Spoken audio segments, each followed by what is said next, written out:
तांदळाचं पीठ नसेल तर गव्हाच्या पिठाचे मोदक करूयात। चला तर मग सुरू करूयात। सर्वप्रथम कढईमध्ये 1 चमचा तूप तापून घेऊयात। त्यात 1 वाटी नारळ भाजून घेऊयात। त्यामध्ये 1 वाटी गूळ परतून घेऊयात।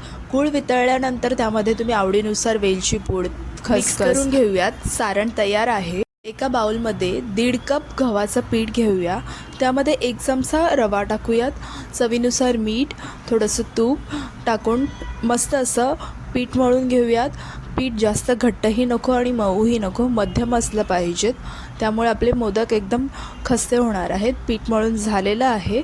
आता आपण मोदकची तयारी करूया। उंडा घ्यायचा आहे, त्याची पारी तयार करायची आहेत। मोदक वळायचं आहे, त्यामध्ये सारण भरून घ्यायचं आहे। मोदक आणि करंजी बनवून तयार आहेत। 15 मिनिटं वाफ देऊन घेणार आहोत। बघू शकता किती सुंदर मोदक झाले आहेत। वाफ देऊन झालेली आहे। चिवट न होणारे मोदक तयार आहेत। लाईक करा, चॅनलला सबस्क्राईब करा।